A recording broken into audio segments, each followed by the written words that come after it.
I mean, what seems so interesting about all this is that we've sort of swung back and forth between being for the Shiites and being for the Sunnis, and our moderate allies in the Middle East, as Condoleezza Rice calls them, the moderate Arab states, which are all Sunnis, have no vested interest in there being a permanent Shiite-led government that's allied with Iran. And what I have a hard time seeing is what's the end game here? I mean, we've created something in the Middle East, this Shiite-led Arab government, that is in itself something that the moderate Arab Sunni states don't really want to be there. It's helped create more ballast and strength for Iran in the region. It's been led to the Shia revival, as you call it in your book.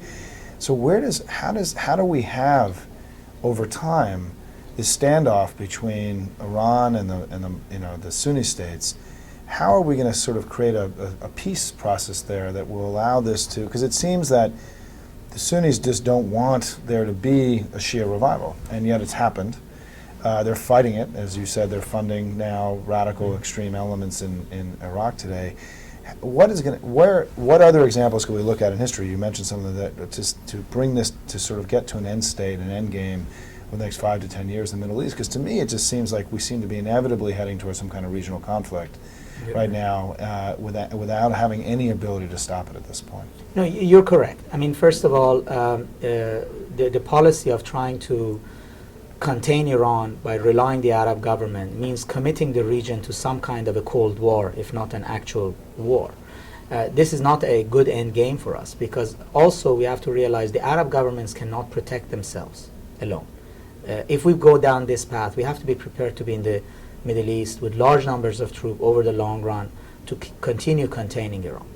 Ultimately, regional stability, if that's what we're interested in, would mean that you need to bring Iran out of the cold into a regional framework, define the rules of the game, define the new balance of power.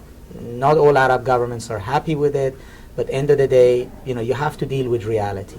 We're currently giving a false hope that it is possible to roll back Iran back to where it was in 2002. It may be possible, but it's going to be extremely costly, and I'm not sure that we're willing to bear the cost. So we're giving false hope to the region. We're leading the region down the path that we're going to be there with 300,000-400,000 troops for many years to maintain this policy.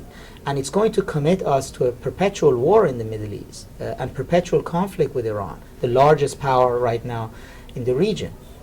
I think the policy of extrication means that you have to admit that things have gone wrong, that Iraq didn't work this way, that we did disturb the balance, that the Arab governments have lost as a consequence, but that we're willing to create a new regional order. And a new regional order has to be based on the reality of 2007, not the reality of 2002.